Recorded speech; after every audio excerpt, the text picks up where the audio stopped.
My advice is always to start as small as possible. What's the kind of minimally viable product that you need to create to get your point across? Because it's really easy to spend a lot of money and time on motion design work and animation work and have it totally miss the mark. And once you kind of start the wheel going, if it's not attached properly to your business initiative, it'll just keep on spinning faster and faster.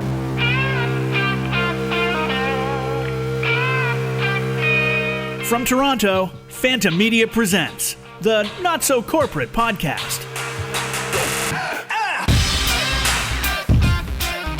Hello. I'm Mark Drager, your host. Welcome to the Not So Corporate Podcast. We have a very special episode, don't we, Leah? Oh, so special. So special. I'm joined with Leah Earl, our producer? As always. As always, welcome. And you know what? Joining us, I'm flustered today because we have not only such a very special guest who's joining us on the line in a minute, we have like a legend here in the studio. We have a man who has come into the business. He said, everyone step back and watch how this is done. We have our senior motion designer, Maneesh, joining us on the podcast for the first time. Welcome, Maneesh. Hey, guys. Was that a big enough? Leah said I had to do a really big I'll opening. insert some crowd noise. Yeah, you can put in some applause. Yeah. Was that big enough, Leah? That's good. You said it had to be a big deal. It's a big deal. It's a big deal. I know we have Justin Cohn on for Motionographer, and he's like a super well-known like blogger, and he's a professor, and he's a designer. He's worked at like the biggest firms in America, and he's super well-known. I know we have him on the line in a second, but bigger news than that. We have Maneesh here. Manny. But the first, how many episodes did it take to get an invite? Number 30, buddy. 30. It took 30 episodes. We did mention you early on because I think you wrote in a question on the first podcast. So I think you were mentioned on the second podcast. Manny actually listens to all our podcasts. I'm an avid listener. Not by choice, though, right? No, by choice. by choice. No one's forcing me to listen. Really? It's not like a career move for you or something? No, you don't want to no. know what we're saying behind your back? No, I would think that if something was important, I would hear about it. Anyway, so Manny, we have you here because this is like your recommended suggested topic. So here at Phanta, Manny was responsible for all motion design. So all like design work that's put into motion graphics and animation, and he's really that's his full-time job. Like you've made a career out of it, and you've really helped us at the company here. So when we were talking about possible topics, you were like, you know what, we have to have an episode on motion design. And we're like, okay. Like, what do we talk about? Like, how do you talk about process? Like, what do you talk about? And he's like, no.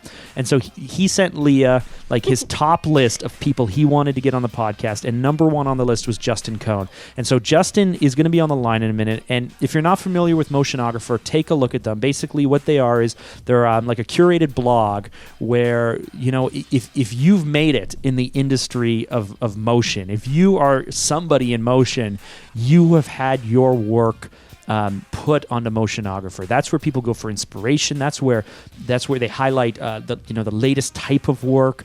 If you have a background in motion or not, I think you're still going to be able to have an interesting part of the conversation, because as creatives, as video people, we all need to learn how to, or we all need to work with these weird designers who like only work at night, and they don't really make sense. And you got to be able to work with them, because today so much of the video work or the other work we do is tied to motion. So like I'm super excited to be able to have Justin on. Because, like I said, if you have not put something on Motionographer, you are worthless, right? Manny, how many pieces have we had profiled on Motionographer? We're planning for one in 2017. Sorry, so Manny, how many pieces of our work has been there? Well, they don't really accept corporate messaging videos. You sort of have to be a trendsetter to be on Motionographer. So we're not a trendsetter, is that what you're saying? Not yet. We have to be. That's the plan. So we got a great conversation coming up. Let's get started, Leah? Yeah, let's go.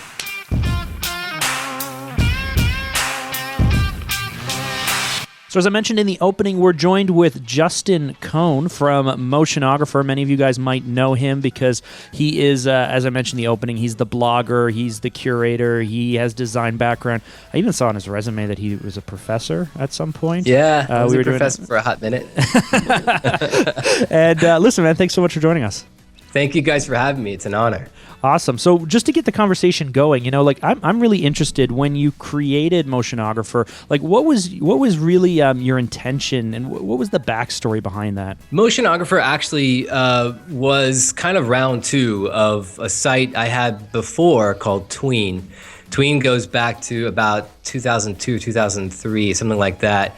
And I was working at the University of Texas in Austin in this really well-funded kind of design group inside the College of Engineering. And I was building websites and kind of doing, you know, pretty boring stuff, I guess. And I was online and I found some videos. Back then, you know, there weren't a lot of videos online. This is pre-YouTube and Vimeo. And I found some videos of some work that blew my mind. I didn't even understand what I was looking at. I remember that one of the first ones I saw was from a company in Kansas City called MK12, and they're still around, still making great work. They had created a short film, an in-house short film called Ultra Love Ninja. And it wasn't their first short film, but it was the first one that I saw.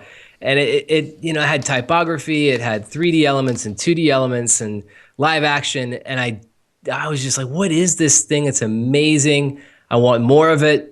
And so I started kind of gathering more and more of these videos and finding out, you know, who were the people that made them, the studios and the individuals that made them.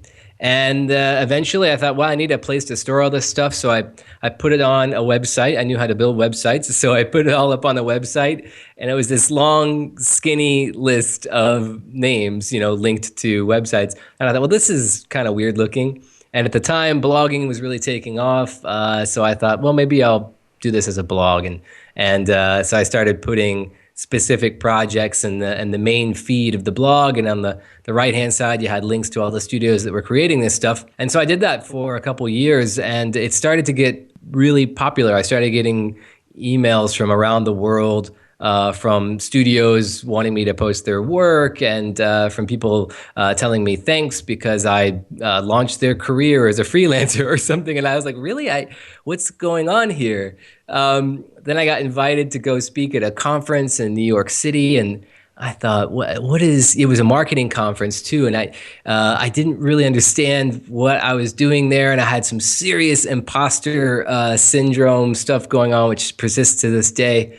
And so that's all kind of a long windup to Tween becoming this thing, this weird kind of snowball with other contributors and authors helping out, and eventually leading me to leave my day job and go back to school to get an MFA in this whole field, this motion graphics, motion design field, and that was around 2006. And I realized then at that time, like, you know, I was going to have a lot of control over my schedule as a graduate student, and that it would be good if I had some, you know, big project to help me focus that time. And I also knew I'd have to create a thesis at the end of my MFA studies. And so I decided to recast Tween as a kind of more buttoned up version of itself and call it Motionographer. And so that was 2006. So it's been 10 years since then. You know, I guess maybe I can set this straight. So you have a background specifically, like you are a motion designer, or was your MFA in the area of it and you're not the one, you know, keyframing and designing and doing all that stuff? My undergrad and kind of my first love is actually in writing. I'm an English major. I have a creative writing degree. But I taught myself kind of graphic design and web design early on. I thought, you know, it was like the late 90s, early 2000s. I thought if I knew HTML, I was going to be a millionaire, because this was during the dot-com bubble. Wait, sorry. So you're saying that talent or skill commoditized over time? Yeah, something like that happened. That's weird. I don't know what happened there. And it's interesting, actually, that kind of, we can touch on this again, but it's, you know, it's happening in motion design now too. But Yeah. Manny has a worried look on his face. It's good and bad. It's good and bad. There's always opportunities there. As much as I wanted, I did create some motion graphics works. I actually won a contest that Creative Commons promoted, or they held. Creative Commons is like an alternative to copyright. If you guys aren't familiar with it, it's a really, really cool initiative. And I won a contest, and that was like my first real motion graphics piece. I got a Mac G5 out of the deal, and I got to speak at South by Southwest Film and Interactive. But I really haven't created that many actual pieces myself. In terms of, like you said, keyframing things and creating things myself. I quickly either was in a kind of weird, almost like producer or executive producer role, or I was just, playing the cheerleader through Motionographer. And for a long time, that created a weird sense of tension in me. I created some anxiety because here I was talking about all this stuff and going around the world and speaking about it. And, I hadn't really created that much of it, but I've gotten more comfortable with my role. And having now worked at some of my hero companies, I worked at PsyOp, which is one of the best known motion graphic studios. I worked there for 3 years and never laid down a keyframe or designed anything. But I understood okay, there's other roles to play here, and there's other things I can do that bring value. I find that so interesting. So it's interesting that you went there already, because when you were speaking about in your opening about the idea of dealing with feeling like a fraud to a certain degree, it's funny how in our industry, in any creative industry, you feel like you're accomplishing something when you're working with your hands, when you are doing work that can physically contribute to the end product, right? Like if you're an editor, it's all about the number of hours you put into editing. If you're, if you're doing design, it's all about, the stylus in your hand and working on the tablet, and so we put so much of our self-worth and on what we can put onto screen. Yeah. And so, I, in my own journey, building a company a few years ago, I had to step back from doing the day-to-day work. And it was a challenge for me because I didn't feel like I was contributing as much. How did you work through that? Is it just maturity? Is it just time? Is it just, being in that environment where you go, you know what, there's a really key role for me in this place, and these are my skill sets, and this is where I'm good at, and I'm comfortable, speaking to, style in the industry and being a visionary without having to feel the need to do it. Because the other side of me, I have like a devil on a shoulder and an angel. Mm-hmm. The other side of me goes, those who can't do teach kind of thing. And that's like those who can't actually do it, they go off and talk about it. Because if they could do it, they would. Right. Where are we with that? Yeah, it's been a struggle. And I think month to month, it changes. My attitude changes towards all this stuff. I started a studio with a friend of mine here in Austin. I'm actually back in Austin now. I'm not in New York City anymore. And, I struggled like you did, I'm sure, with winning work, doing the kind of business development side of things, getting clients excited about their message and how we were going to help them share that message.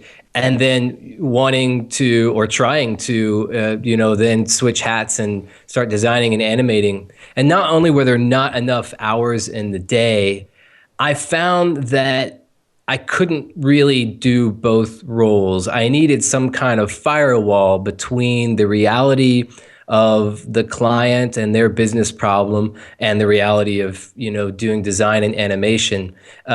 Because if you don't have that firewall, there's always this weird, or there should be probably a weird voice in the back of your head that's, questioning the hours being spent and the money being spent as a studio. Is this going to be a profitable job? Are you, going down a wrong path here and all that? And so I was doubting myself as a designer and animator because I was wearing this, other hat, this business person hat at the same time. And that was a real crash course for me in terms of, valuing the division of these roles. And that's why we have, these roles in the first place, and why people who are really good at these things embrace those divisions. And it made me think, too, a little bit about being a student. And also when I was teaching later, there were always these students in my class who maybe were good designers or good animators, but you could tell they had a passion for communication, or they had a passion for organization or whatever. And I thought, oh, these people would make good producers someday. Producers, project managers, depending on the field that you're in. In motion design, we call them producers. And but there wasn't really a way to kind of talk about that. It wasn't like a structured way to talk about that. A lot of schools now are starting to embrace that this is an important track, career track that students can pursue. You can become a producer. You don't necessarily have to, keyframe everything and get your hands dirty every day.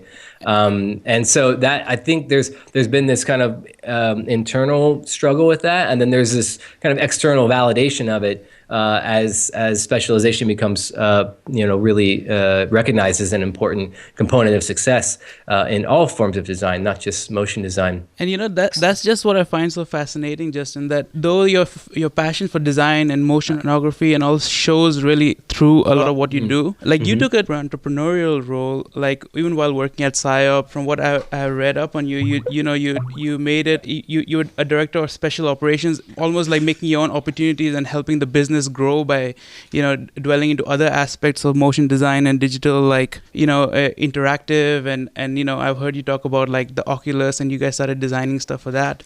Yeah.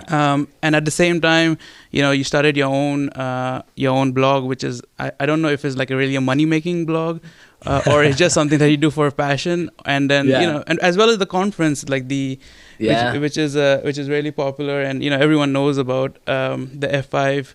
Where you bring all the industry together every year to showcase their work and the future of design and technology merging together. So I don't know if you noticed, but Manny's a huge fan of yours. So Manny, did you have a question? No, I was just my question was basically like, do you foresee, like, I know you don't do the work, just like you don't really put projects, but how do you oversee even like running your own studio? Yeah. Like how do you keep in touch with what is out there in that sense? You know what I mean?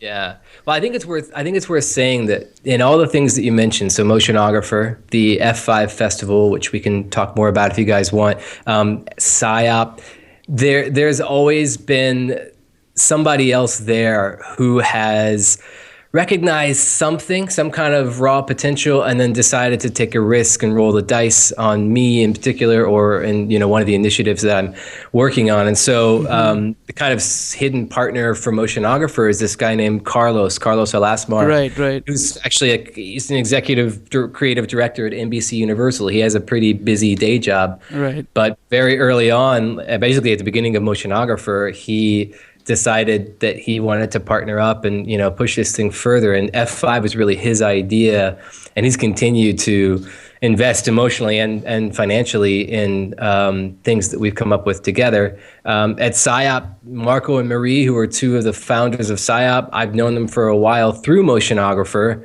And they decided, they basically asked me, like, well, what do you want to do? And knowing that I'm not a good enough designer or animator by a long shot to work at PsyOp, they gave me some time to think about it. And I thought, okay, well, what could I do, at PsyOp? Right. This is really one of the best places, that does this kind of work.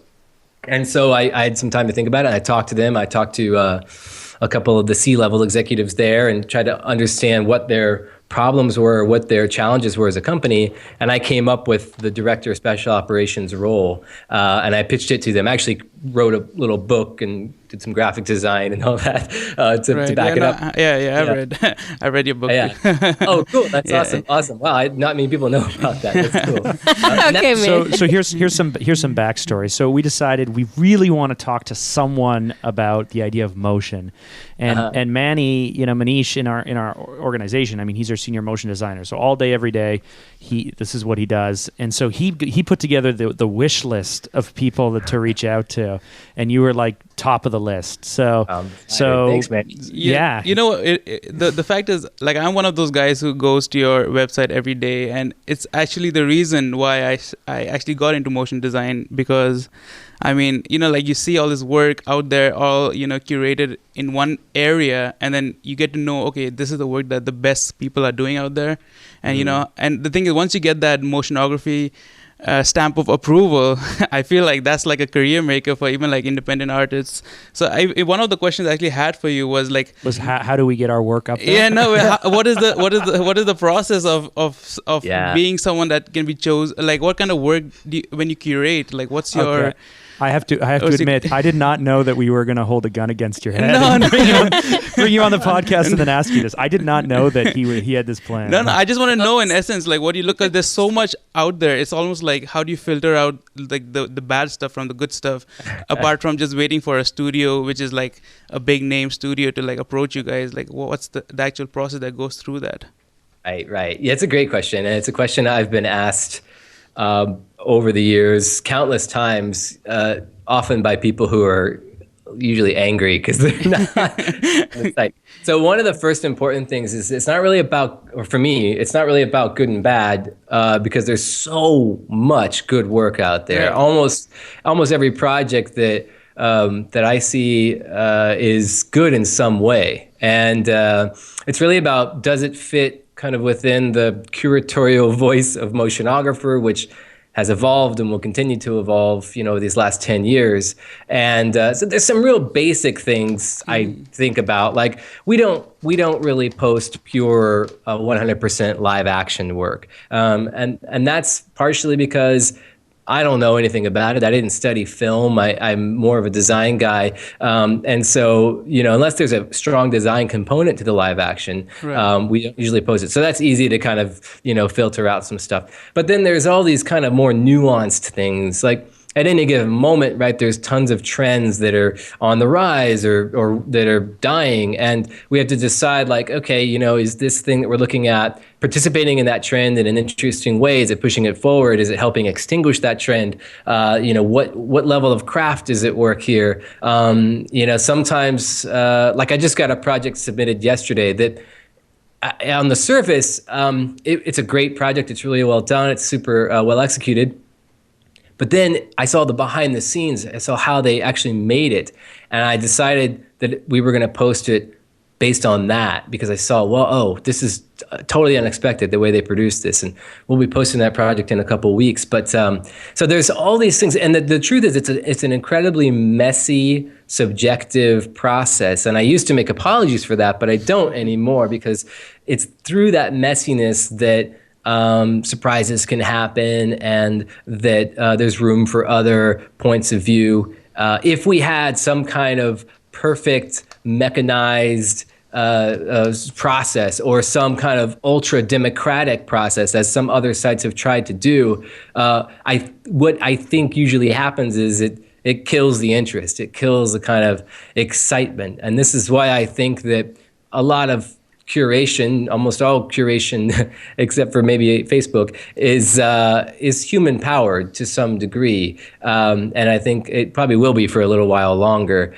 So that's a kind of oblique answer to your question, but it's a messy process. So can I ask? I mean, I'm maybe projecting here, but I imagine when you started, it was a fairly reactionary position you were in. You were reacting and taking in and sharing what was existing. Have you found, like, editorially, you've moved from a position of being more reactionary to trends and what you're seeing to maybe more the place where you kind of break newer things, where you're kind of, moving, where you're able to actually shape what filters down from kind of the elite, amazing designers to the mainstream. Have you found that kind of transition over time? It's an interesting question, because it gets at discovery, which has changed a lot in the last 6 years or so because of social media. I don't feel that we or any single place anymore is breaking anything, is showing something new. So even if a place gets an exclusive, it feels like that project or whatever probably already existed in some form somewhere else, or already had an audience kind of ready made for it, because that's just the way social media works and the way that content seems to be distributed these days. It's hard to kind of really be like the one place. We were that, I think, at some point early on, but that has changed. And so what I try to do now is balance the reactionary kind of thing you're describing, which is, letting the work flow to me and see, and to other people on the team, and say like, okay, you know, this, let's post those and let's ignore everything else. I want to balance that with also actively looking for other stuff and reaching out to other areas or other people. And there's a balance there, because you know, you can disenfranchise your core audience or your core viewers pretty quickly if you go too crazy. And there's always a debate. People think we, Motionographer, we shouldn't be posting any work that's trendy, and I think that would be a mistake. We have a kind of obligation to report or keep score of, you know, certain things that are happening out there in the real world, and at the same time, I want to, you know, look for things that maybe aren't being talked about. Like one thing I'm working on right now is I want to do a post about this company called Toca Boca. Have you guys ever heard of them before? No, not really, no. They make, if you don't have kids, you probably wouldn't have heard of them, but they make apps for kids, like really young kids up to probably the age of about 8 or 9. And the animation and design in their apps is incredible. And I have yet to see anybody really shine a light on that. And so that's a good example of kind of going outside, you know, the expected field and looking for something new or different. Yeah, because I've actually seen a huge like rise in the trend of using like motion graphics and really, really detailed design work in other forms, like not just video anymore. Like it goes on to UX, you know, like user experiences. Like I think that the scope of what design can do is venturing outside of just, you know, your screen, I feel, and then showing that design in other technologies, be it like, you know, virtual reality or even like cell phones or even just like apps. Is like it's actually the same thing, like in principle. You know, if I see something beautifully designed on a phone, on an app, like that's just as interesting to me as I would in a YouTube video in essence. So like exactly. Yeah. And so like, do you see that a lot of like even these companies, like the big, you know, like the Bucks and all out there, are they like venturing into other kinds of like a distribution method or designing for a different platform, do you think? Yeah, and every company is kind of finding their own way. They have to still stay true to, you know, who they are, like what their DNA is as a studio, and so that can be challenging sometimes. Buck is a good example, right? Because Buck is an incredible design-based, and I kind of think of them as primarily a 2D shop, even though they do a lot of really good CG and 3D work too. Oh, yeah.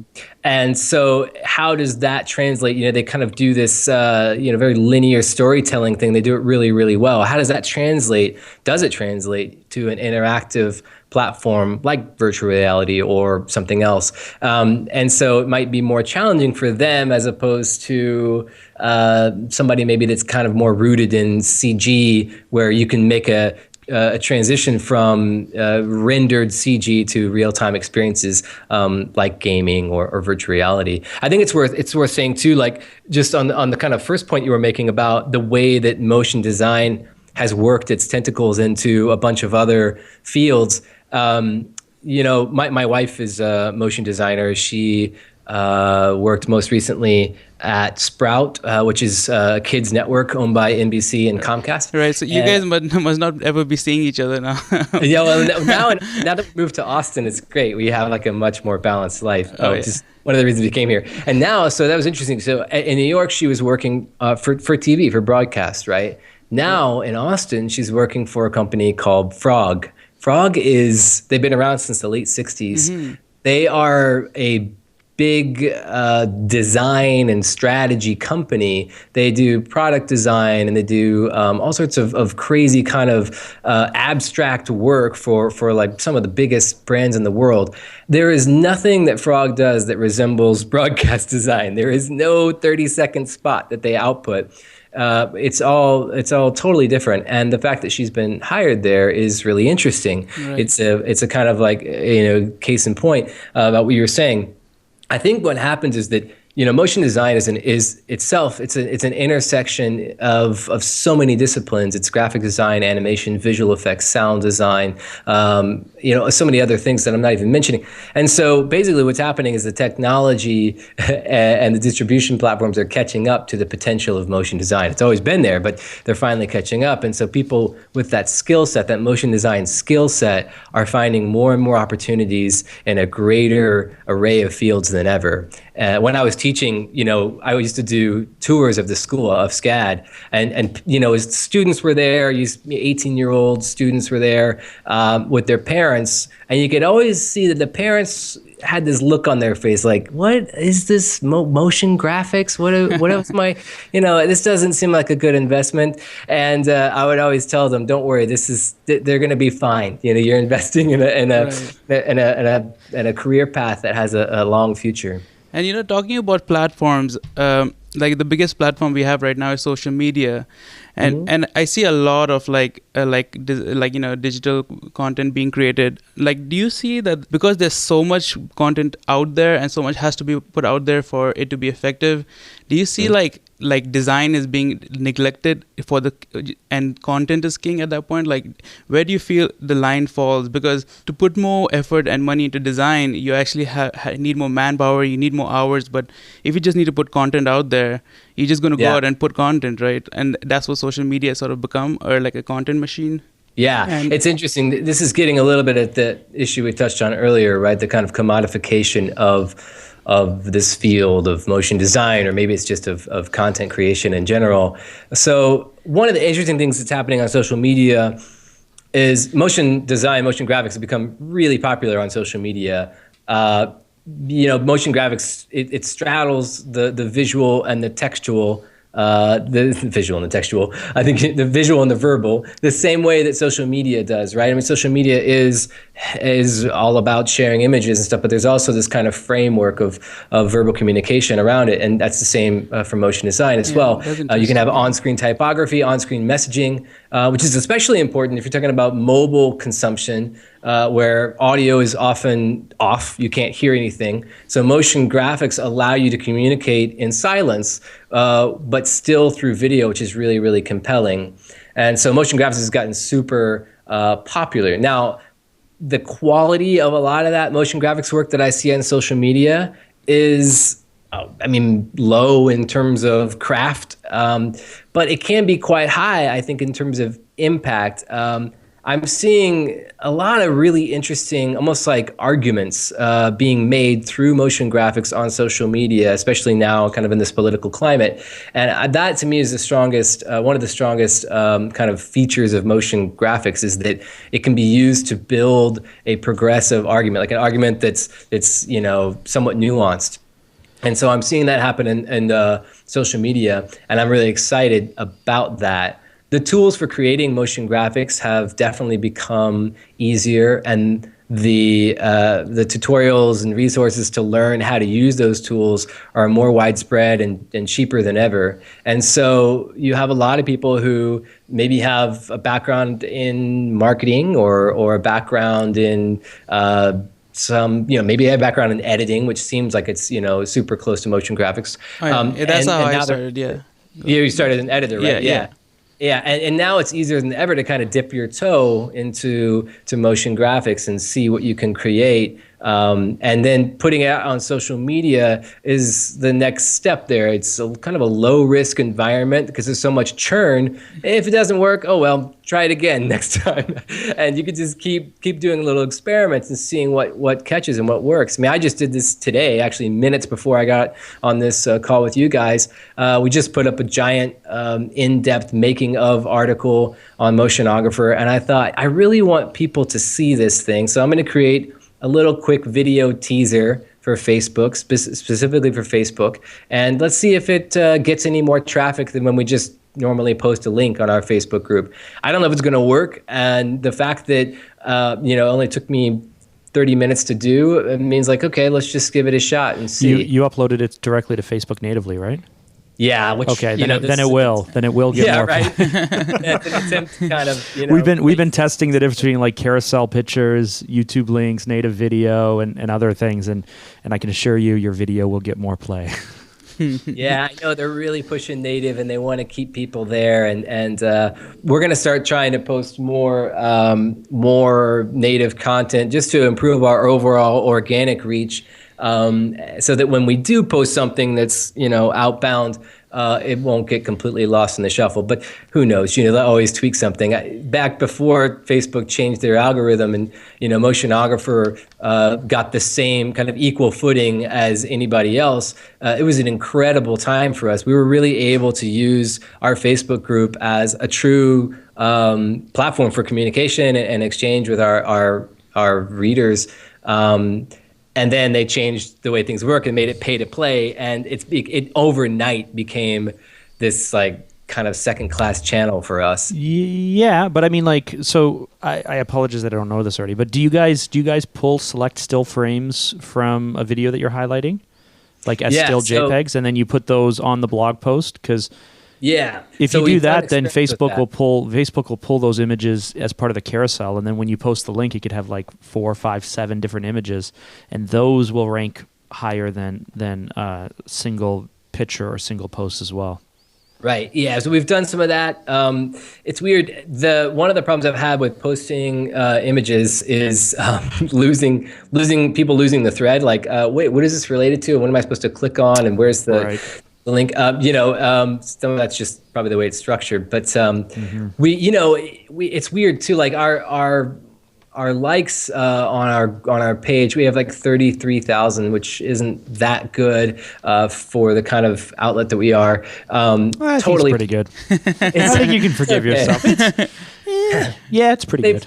They plateaued right around the time that Facebook, kind of changed its policies for the kind of pay to play thing, and so for us, it doesn't make business sense to pay for likes or to pay to boost content. But for many businesses, it does. In fact, for F5, the conference that I co-founded, we absolutely paid to boost content on Facebook and Twitter, and it worked fairly well, I think. So it's not that I'm categorically against it. It's just that for an outlet like Motionographer, it's just the math doesn't really add up for us to do that. So, but I'm always trying new stuff. We'll see. I wanted to circle around to something you'd mentioned when you're answering Maneesh's question, and that was how you felt on social. And I think it's valuable to any platform, any medium, even on the corporate side, corporate work, commercial work, broadcast work. You spoke about the difference between impact and quality.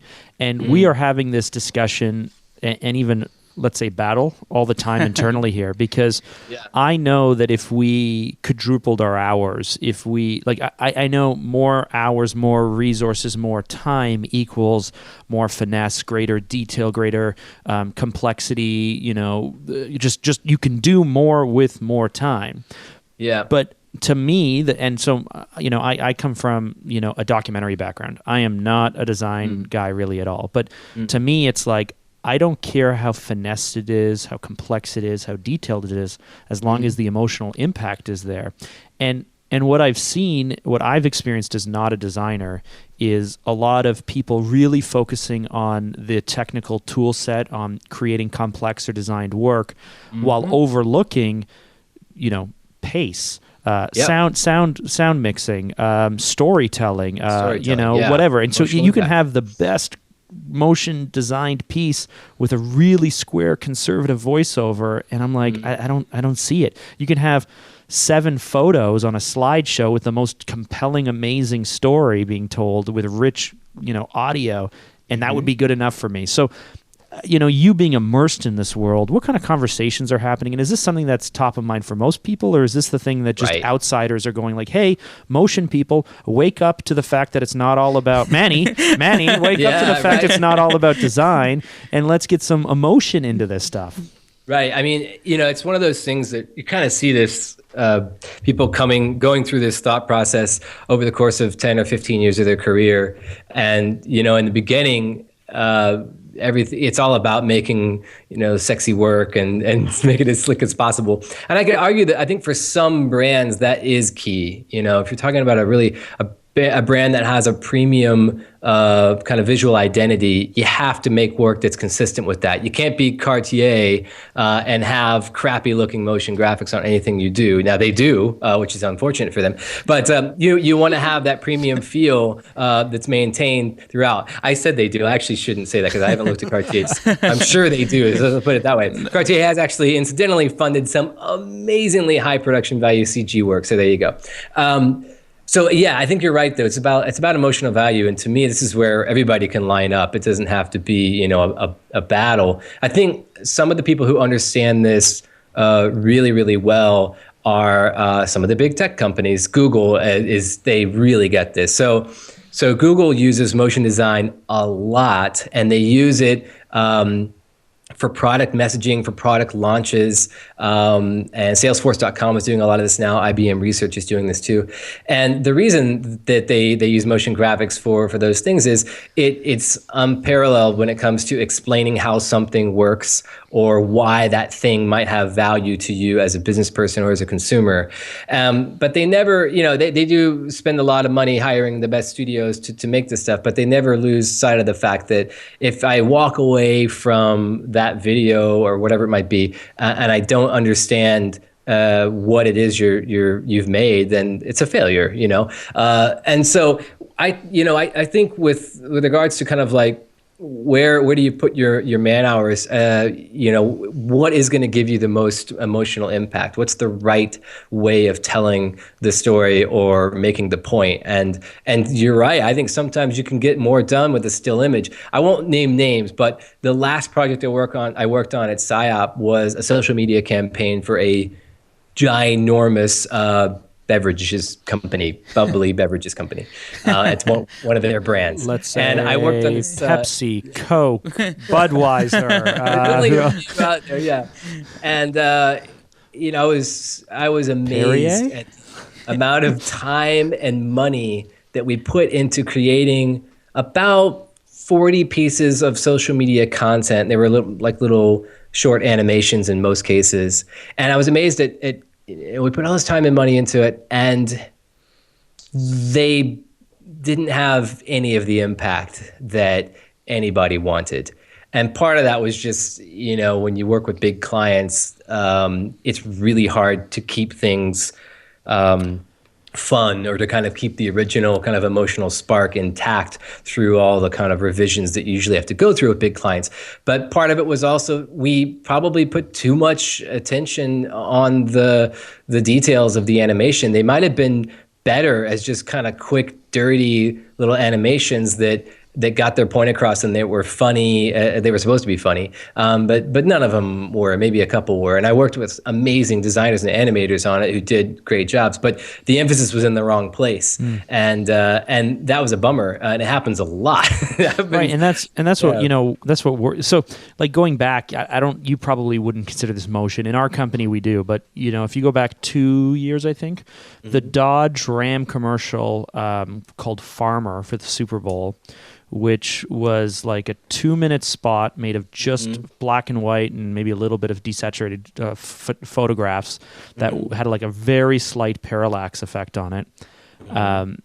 To me is like the greatest Super Bowl commercial ever made, and it's the greatest commercial that Dodge has ever done. And I don't know if you're familiar with it because most people aren't, but they just took the audio of, I feel like it's Steve Franklin Harvey, is that the guy's name? Anyway, it's like a poem, So God Made a Farmer. And he's just like this old footage of reciting all the reasons why farmers are awesome. Still photography, no audio. And sure, the design, like the agency spent a ton of time on photography. They spent a ton of time on coloring. But to me, when I watch that, when I show that to people, I'm like, this is them focusing on the right things. Yeah, they have lots of coverage. They have lots of photography. They did some really subtle, great, parallax effect on the photos and great coloring, and they licensed the audio. And that's all the stuff that's to be expected. Yeah. But the impact of just strong emotion to me, and this is the battle again we fight, is like, what do clients value? And clients, in my mind, don't really notice if things are better. They just notice how they feel at the end of the day. And I'm not sure what to. I mean, often less is more, right? And that's as a client that can be tough sometimes because you feel like you're paying for this, so more should be more, right? And it takes like a mature studio and a mature client to be able to kind of understand that no, actually pulling back here is the right thing to do, and you see this a lot again in younger kind of designers' work. There's a lot of unnecessary animation and unnecessary kind of design work done. And if you ask the question, well, why did you do that? What's the reasoning behind your decision there? Because everything's a decision. If they can't give you a good answer, then it shouldn't be there. That's a hard thing to swallow as the motion designer, especially if you've just learned how to do something, you've just perfected something.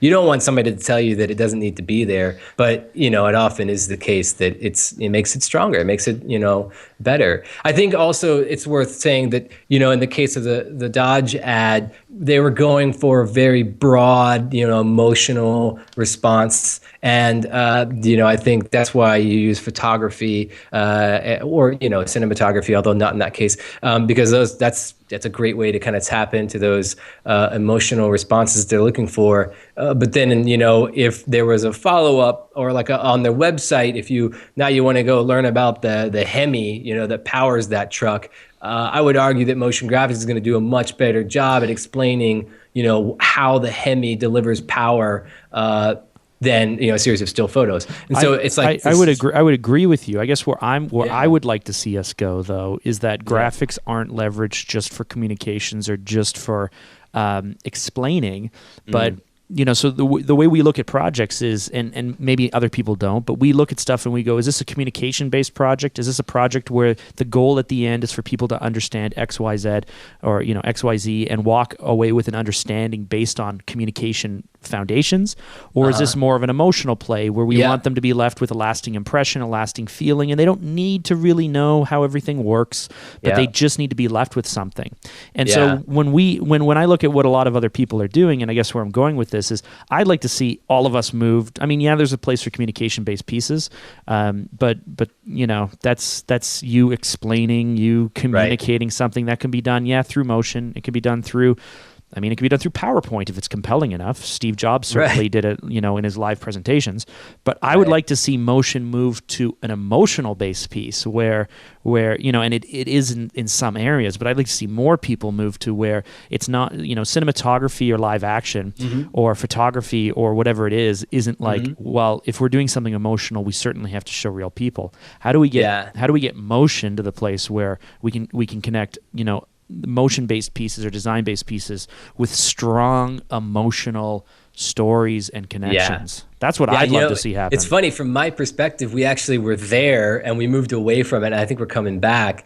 In the early 2000s, when motion design, as we know it now, really started to explode on the back of more powerful desktop computing and some really great software, there was so much more experimentation in the field of motion design, and a lot of that experimentation was geared towards what you're describing, which is these kind of emotional responses. And this is like the early days of PSYOP, for instance. PSYOPs, their most famous pieces are these emotional, really impressionistic in some cases pieces. My favorite piece they ever did was a black and white animation for MTV HD. It actually never aired, I don't think. It was a 90-second thing. And it's this beautiful interpretation of Moonlight Sonata, and it's got these black crows that turn into these forests, and then those turn into other things.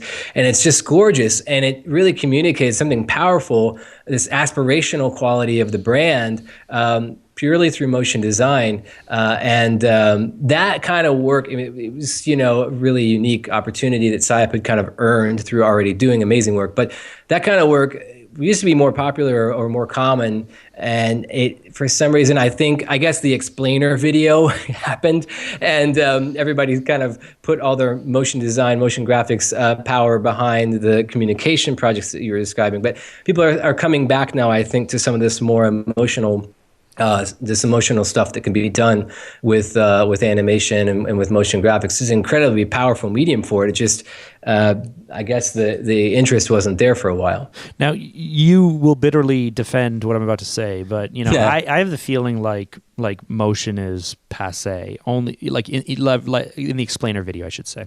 I feel that corporate motion is like done. Like 3 years ago, everyone wanted on it.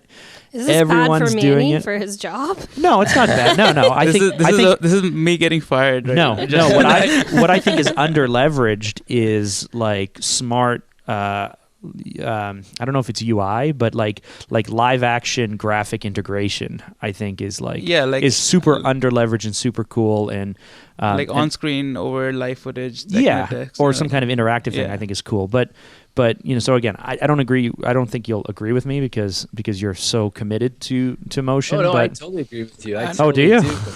Yeah, I mean, I actually gave a talk in Vancouver somewhat recently, a few months ago. Vancouver, Washington, or Vancouver, Canada? Vancouver, Canada. All right. It was a Blend Fest. Blend was Blend. Yeah. I actually asked Mark to send me there next year. You should go. It's so if you go it. next year, you'll know someone who will be there, and you can say hi. Oh yeah, for sure. I know a few people from those speakers. I keep in touch via Vimeo and stuff. Yeah, it was great. It was great. Yeah. And in my talk, I closed out the thing to talk a little bit about the future of motion design, and I said there like the explainer video is dying, and and everybody kind of cheered when I said it. I think what people think of with the explainer video is a almost templated approach now, right? It's super commodified. There's even things you can buy out there, and you just kind of plug in your own stuff, and it more or less produces the video for you. Mm-hmm. I think that. It's just it's a form that kind of played itself out, and it's hard for a viewer to differentiate now between explainer videos. They all have the same tone and they use the same tricks. It's interesting that you're talking about live action and the kind of compositing aspect of motion graphics, which has always been at the core of motion graphics. Many people think of motion graphics as live action integration. Even though I probably tend to favor more of like pure animation. But that kind of approach, I think, is coming back. We're going to see a lot more work in the next few years that's kind of more collage-based, that's using live-action components or at least shot components. And that's just one of those kind of trends that comes and goes, I think. But there's definitely, I think there's more maturity around when to do that stuff now, and that's cool. That's exciting to see. It's not just about does it look awesome. It's a little bit more. There's a little bit more thought behind it. Yeah, and there's a lot in terms of trends, which usually are cyclical. I've seen a lot of where the big studios are going is towards this sort of mixed media concept. They would take a project that has stop motion, and then they'll have overlaying graphics, and then they'll shoot some stuff for it within other pictures. You know what I mean? There's a lot of whatever serves the purpose of the story, and it's very, very detailed work. I think the last 2 years has been the best work has been work that's just laborious, cell animation, a lot of frame by frame by frame. Like that. What's that commercial where it's all of the photographs? And each photograph takes the family through the 60s, the 70s, the Fuji film commercial. Is it Fuji or was it Fuji? Yeah, where they have 8,000 photographs and it's traveling all around the house. That was Fuji. Yeah, that was the Fuji camera commercial. Yeah, I love it. Yeah, I feel even explainers are sort of reinventing themselves. There are companies out there who are creating work that's technically is an explainer video, but doesn't feel like it. Doesn't have to be. Doesn't have to be like that. Hey, this is Jim. Jim needs an app to go to work. Blah, blah, blah. It doesn't have to be that specific. It doesn't have to be that formulaic sort of work. But yeah, I mean, it's they're questioning the form, and that's good. Right? Yeah. That's how you kind of move it forward a little bit. We have to create. We're going to be launching a Patreon campaign. Patreon's kind of a little bit like Kickstarter, except it's more like a monthly thing. So we're going to ask people to donate a monthly amount to Motionographer to kind of bring us up to the next level. And we have to create a launch video for that. And the launch video, it's not an explainer, but it does have to explain stuff. And the way we're doing it is much more, kind of interpreted. It's not like a, say cow, see cow thing. It's a little bit more like, oh yeah, we have to explain what Patreon is because nobody knows what that is, but let's not get hung up on that. Let's focus on the real point here. And I'm excited to see those changes happen. I think that trends, some people characterize trends as good or bad. I don't. Trends are trends, and they run their course and they have value at certain points during those courses. And there's a certain speed that they all kind of extinguish themselves with. And I think it's important to be aware of those things as they come and go, but always be questioning them. Always be wondering, is this really the right thing to be doing here? So switching gears a little bit, a big part of the people who listen to this and our target are, video-based businesses, creatives, people maybe a bit more agency side. So not specifically, we're not usually talking just to the person who's the motion designer, but I know personally from owning my own business how great it is to leverage great motion design. Yeah. And when Manny came into the business 3.5 years ago, he really was like, I want to make sure that we establish a certain ability, but then continue to try and push and push and push. Yeah. And so he's always pushing back. I'm always pushing on him. Let's make sure that it feels a certain way. And he's always saying, we need to do crazier stuff. Right. But so I know how great it is, and I take for granted now how great it is to be able to leverage smart design and being able to crank stuff out. How do people close the gap between, my background, documentary, I knew design was important, have very few design skills. I guess the answer is always hire someone. But aside from hire someone who's really great and smart at it, how do you close the gap? How do you get great design stuff without turning into an animation shop? Right. Yeah. And again, that's a good question. I think a lot of people have tried to figure this out for themselves. And it's interesting to look at how some of the larger companies have done this.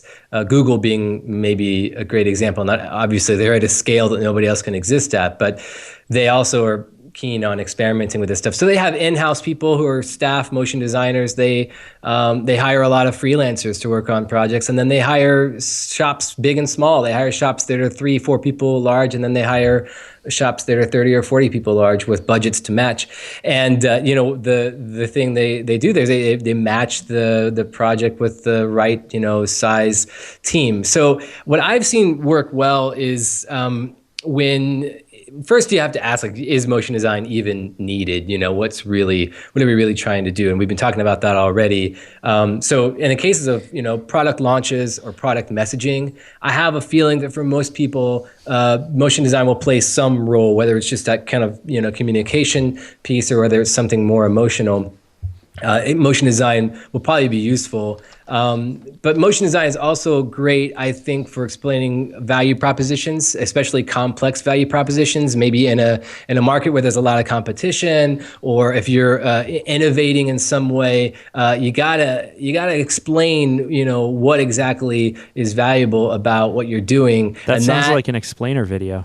Well, and I think that's the first reaction, right? And if you do that, then you have to know that video will probably just disappear in the ether of the internet, right? You gotta figure out a different way of doing it. That's most videos, no matter what it is, right? Right. Most videos just disappear unless they're something produced really well, and they. Yeah, no matter how much time or money you put into it. Yeah. Even some of the greatest pieces of work out there, even the ones where you're like, oh my God, this is like legendary. It should win an Oscar or something. It's like, wait, what happened? No, it's so where did it go? Yeah. Right. Yeah, it's funny too, just as a side note, how when you're in this field, and this happens in all fields, but when you're in the field of motion design, what's really important to you as a designer may not even register on somebody else's radar. I always have to remind myself that, it's the mom test. Like, what would my mom think about this? Would she even, pay attention to it, But I think if you've decided though that motion design is going to play some role for your company or for your initiative, then my advice is always to start small as possible. What's the kind of minimally viable product that you need to create to get your point across? And that's mostly because it's really easy to spend a lot of money and time on motion design work and animation work and have it totally miss the mark. Once you kind of start the wheel going, if it's not attached properly to your business initiative, it'll just keep on spinning faster and faster. And so especially with companies that don't have this kind of in-house, experience, I think it's best to start first with kind of graphic design and figure out, if you don't have a graphic design team, think about what can we do with that kind of messaging first, and then think about what happens when you add motion to it. What does that do? I mean, usually it tells a story, and it kind of, which also begets, an emotional response. If you can answer some of those questions for yourself, then I think you're on the way to knowing, who's the right person for us to hire. So it might be that you want to hire somebody who has an editing background, like Manny, because they are going to be fluent in a language that you're already familiar with, but then they can add those kind of new motion design pieces you need. But if you're, if that's not important, maybe you're dealing with kind of an abstract, challenge, or you're dealing with some tech piece of technology or messaging that doesn't have that kind of necessary live action component to it. Maybe you hire somebody who has more of a animation or a design background to help you craft your messaging. But I always encourage people to start as small as they can and kind of spin up from there. It's an interesting thing because what we've noticed as a business is that it's very hard financially to not justify, but to make sense of the business side of motion. Whether it's explainer videos or integrating design into live action or whatever it is, because you need so many hours and you need smart planning and smart thinking. And when we moved from a solely video-based firm to having motion, we had to actually restructure our approval processes and steps, and we had to we used to think rough cut, but now it's like no, let's talk about shot listing and animatic and sample boards, and let's start to move through the stuff, because it's such, once the ship is moving a certain direction and someone later decides to change direction, it's a very costly and expensive thing.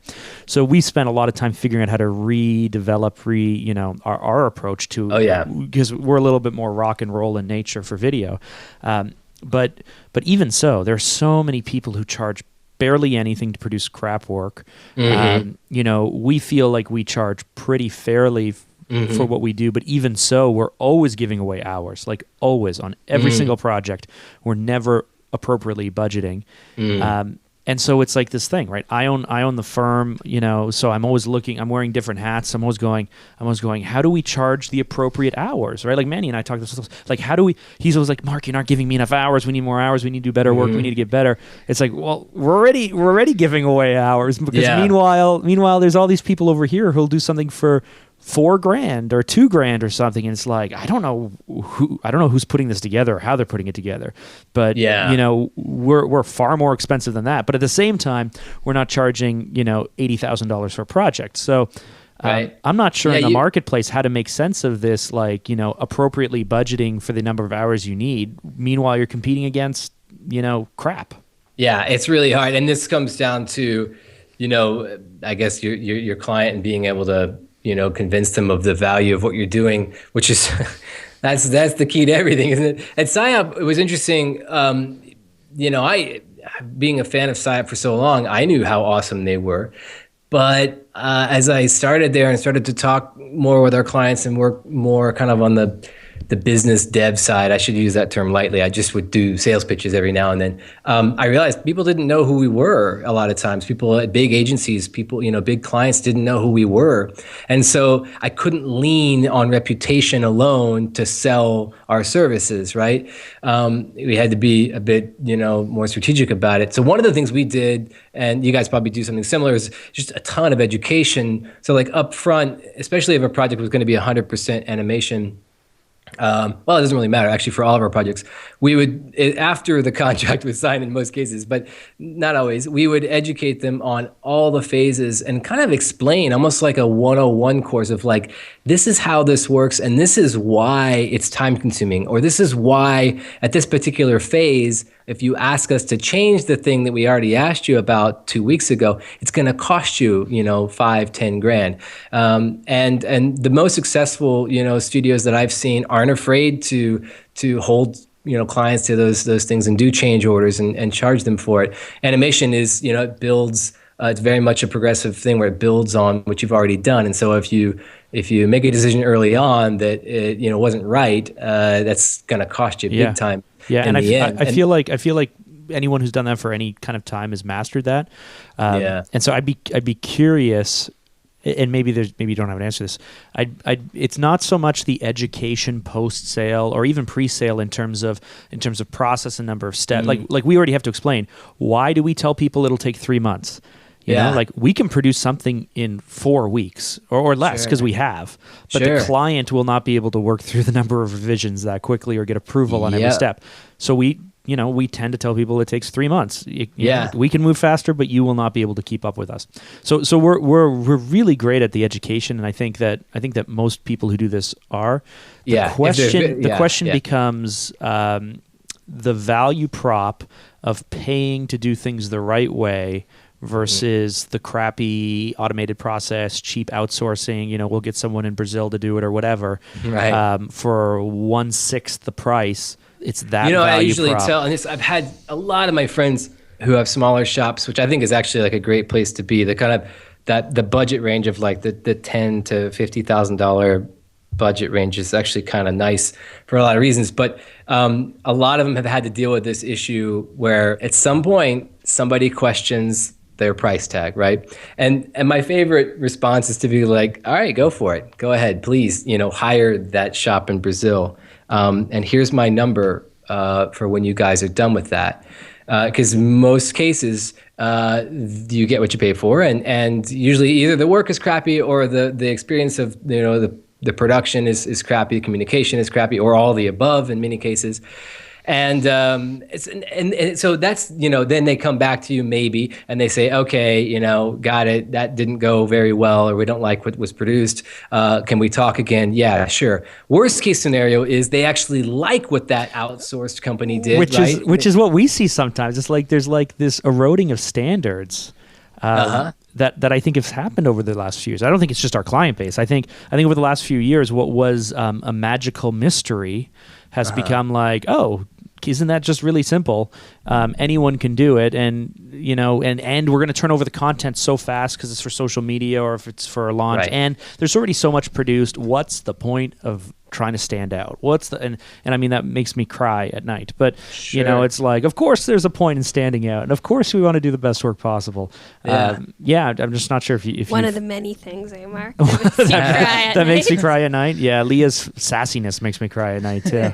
I think it's interesting, because you can contrast that with the other attitude, which is that these things, even though they're on social media, they are worth paying for, worth doing right. And I think that still exists too. And I think I would argue that the clients that are understanding the kind of full range of communication that they're trying to create and messaging they're trying to create still stand by that. So in a way, what I'm saying is there's a certain degree of good riddance to some of this for me. There's a kind of weaning out of clients that I think has happened, and that some of the commodification of this stuff has fueled. The hard part is being able as a business to weather the kind of inevitable drain on it's just going to reduce at least the volume of what you're doing, and then trying to find those more kind of premium clients that understand this stuff.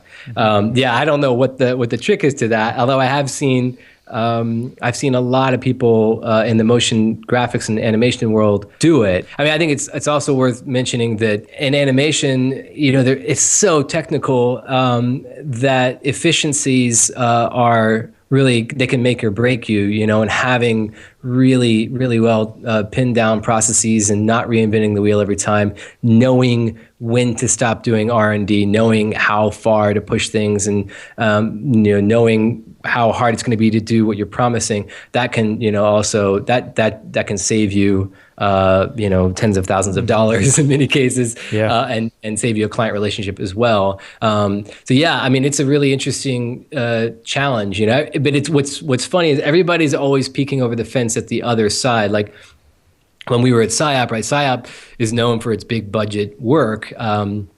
But we were really wanting to go after smaller budget work because we saw like, oh, cool, you can be more nimble, you move quickly through it, you can kind of bang it out, you can try things, whatever. Meanwhile, all the smaller shops who were used to doing, the smaller budget work were like looking at SciOp's big budget spots and thinking, man, we just really want to do that, $250,000 spot. And everybody's always trying to get the other grass is always greener, I guess. From a business perspective, I don't know if there's really any better on one side or the other. It's just different beasts, right? Yeah, it's just a different beast. So just to close out, I guess one question for you. So if I were, looking at getting in this field, I wanted to get into motion. I wanted, I'm post school, and I want to be the best in the world. What would be your recommendation? Kind of step one, day one. What do I do? Getting into motion design, yeah. Assuming you didn't, study graphic design or something in school, or editing or filmmaking in school, it's a really, really daunting field. Thankfully, there's some great resources now online if you want to kind of dip your toe in. There's all sorts of interesting programs springing up from absolute newbies, on places like lynda.com. And then there's kind of more progressive stuff, the School of Motion and MoGraph Mentor and other kind of these tutorial track sites that have actually like live or synchronous components to them. So you're actually being held to certain, deadlines and stuff. There's a bunch of kind of nice, now new-ish forms of learning entirely online. I know I'm the kind of person that I need structure and I need, classrooms and that kind of thing. So that's why I went back to school, and I paid a lot of money to do that. But that's not, always necessary. I think what helps is from the very beginning, knowing what it is that's actually interesting you about motion design. Is it the animation? Is it the movement of the things? Are you fascinated with, how the sleight of hand of moving something, across time and space creates an emotional impact? Are you actually looking more at the forms themselves, the design aspect of it? Or is it something else? Maybe it's just like you like, 3D graphics, and knowing that at the beginning will help you kind of cut your way through the jungle, because it is definitely a jungle.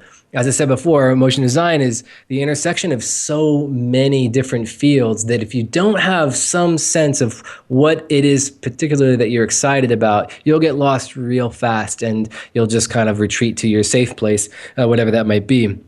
So yeah, I'm not giving like a really very direct or clear answer here, other than know what it is you like when you're looking at stuff, and then look online first for some kind of reputed places to learn. Motionographer is a decent place for kind of keeping your inspiration up and finding about some of those resources, those places to learn this stuff. So we'll have more and more of that on the site too. We're going to be launching a learning center that'll kind of consolidate tutorials and classes and podcasts and all those things all in one place. Awesome. I want the motion typography style to come back because I love fonts and types and stuff.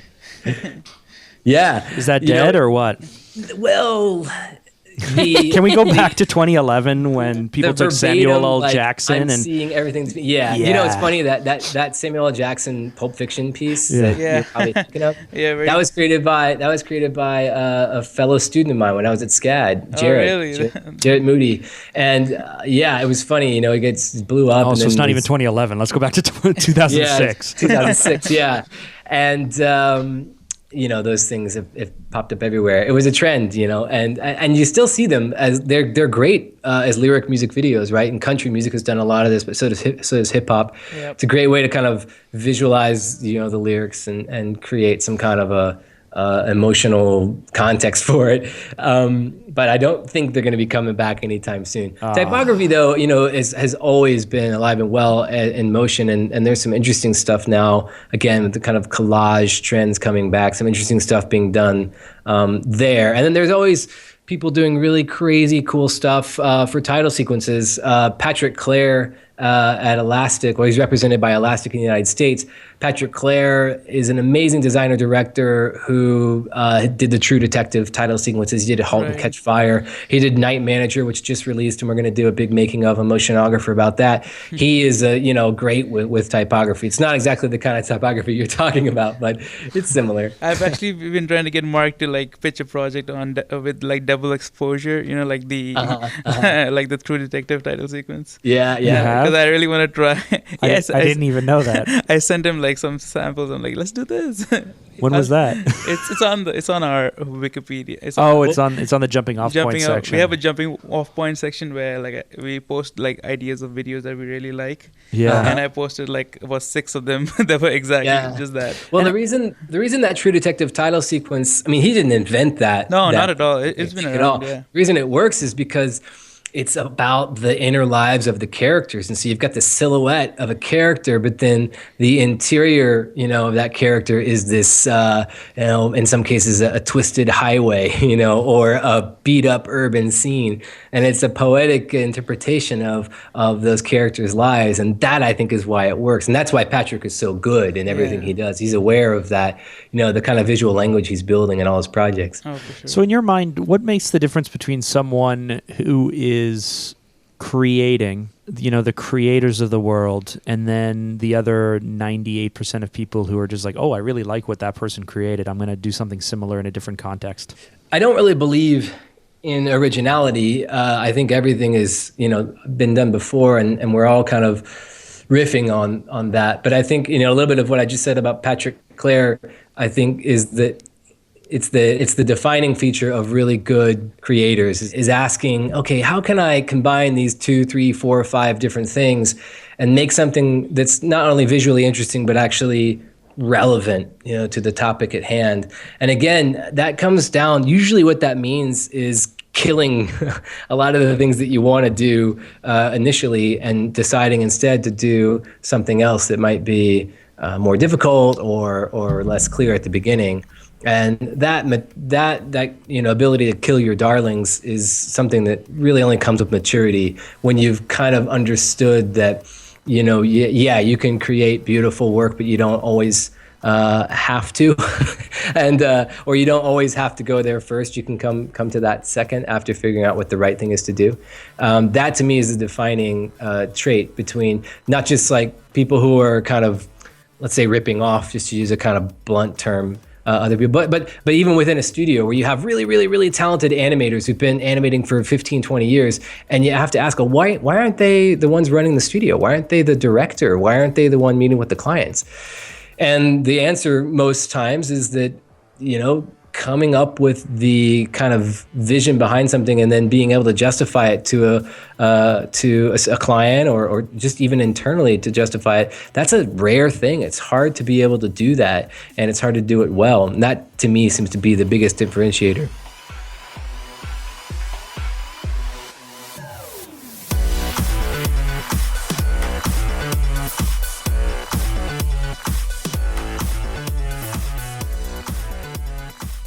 So that was our conversation with Justin Cohn. If you would like to know more about Justin, before we wrap up, you can check out Motionographer.com, which is the blog that he mentioned a whole bunch. He's the co-founder of F5, which is a festival that he also mentioned. If you want to find him on Twitter, at Justin Cohn or at Motionographer, and that's everything about Justin. Yeah, you can go on Facebook, Motionographer. Yeah, come on, guys. They only have 33,000 likes. We have to... It's we got to make sure they get up to 40,000. Yeah. 50,000. With our help. With our help. And while you're doing that, I mean, you could go to the Phantomedia Facebook page and like us. Yeah, definitely. You should like us. We've been posting some pure gold lately. So. Pure gold. I'm so excited about what's going to come out next week on the Phantomedia Facebook page. Yeah. We can't talk about it. Building up the anticipation. No, I'm doing that because I have to hold you accountable. I don't like to. Oh, yeah. Like you're marking the cars being held accountable. Boom. Do you see that I shaved today? Yep. And then I'm wearing a nice shirt and I got my hair cut? Yep. That's because the marking the cars are happening. Okay. You don't sound like you believe me. I don't. You don't? I just said that the video had to be out this week. By the time the podcast comes out, you'll have lots of time to also be editing a mark in the car. Oh, yeah. I've got tons of time for Mark in the car. And also our secret project that's coming out next week. Oh, I'm so excited. Anyway, and as well, I think we should start a new segment, and we're going to call it How Many Weeks? Is this going to be a song? We'll come up with a song later. No, yeah, I think a song definitely. How many weeks till Leah has her baby? So, Leah, why don't you update us with how many weeks until you have your baby? Okay, so there's 11 weeks. Until the baby comes out? Until my due date. But I don't need days. I only need weeks, because that means how many number of episodes are left in the podcast until you disappear again. Which is 9. 9? Okay, well, that was how many weeks until Leah has her baby. Is that good? Yes, I think that we should remix it next week. Well, we'll keep you posted, guys. So in 9 weeks, we have actually like some crazy good guests lined up between now and 9 weeks from now. We got some great topics we're going to cover in upcoming episodes as well. But after that, we'll have to figure out what we're going to do. It's going to be pure garbage without me. It's March, right? It's March now. Yes. We said we were going to start posting for your role in March, didn't we? You haven't yet. Maybe this is the post. Hey. Does my job sound interesting to you? Hey. Yeah. What are you doing for the next year? Hey, are you a young, or even older, are you a young-hearted go-getter who's focused on the future? Do you have an interest in media, in copywriting, in social media, in producing podcasts? And do you have ability to edit in Premiere and Audition? And do you know Photoshop and some of Illustrator if you can? And do you have a good sense of humor? Well, if you do.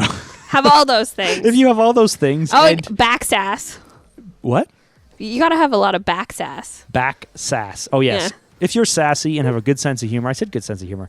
If you're sassy, then you may be able to take over Leah's role for a 1-year contract here at Phantomedia. Yeah. No, but seriously, we're going to be... All interested parties, please apply to... I don't think you have to be local. Like it would help. It would help to be in office, but you don't have to be a local person. You don't have to be in our offices all day, every day, I suppose. Do you want to open this up for discussion? Because I would say... Yeah. I do think you have to be here to do this job. That's not going to help the podcast listeners who are like, hey, I have interest in applying for Leah's role to help produce this podcast. We should do a contest for like... Oh, like they did on Edge 102, how they did like I don't know, intern like contests. You can... Anyway, with that, we're going to wrap up So lots this of new segments in this closing. Yeah, I'm sure it'll be gold, Leah. Like apply for so our new segments. Let's just wrap it up. We have 9 weeks until the baby. We have 9 weeks till Leah's gone. Segment number 2 is: do you want to work here? Do you want to work Are here? you the next? Are you the next? What's your title? Digital content producer. Are you the next digital content producer at Phantomedia? Is that good? Yeah, that was my new Batman segment. voice. Yeah, okay, very good. And it's of course tied to. It's very Lego Batman. How many weeks till Leah has her baby? I'm gonna really regret that, aren't I? I don't know. Okay, no. And so if you have, I'll layer it so there's more than one. If you have any comments, questions, as always, you can hit us up. Feedback. A job application. You can hit us up. Feedback at notsocorporatepodcast.com. If you want to send Leah little baby outfits or something, we prefer for them to be made out to cash, and they can just or even just Phantomedia. We'll go ahead and collect the cash on her. You're collecting money behalf. for yourself. And she's also a really big fan of LCBO cards, even though she can't drink as of yet. She's a big fan of gift certificates to the liquor store. For our non-local listeners. But all that said, thanks so much for joining us this week. I really want to thank Maneesh. More than anything, I want to thank Maneesh for joining us. And of course, Justin. I'm just joking around. Leah, thanks so much. Yeah. Thank you for having me. Great episode. Yeah. We'll see you guys next week. That song was so amazing. How'd you come up with it? What's your inspiration?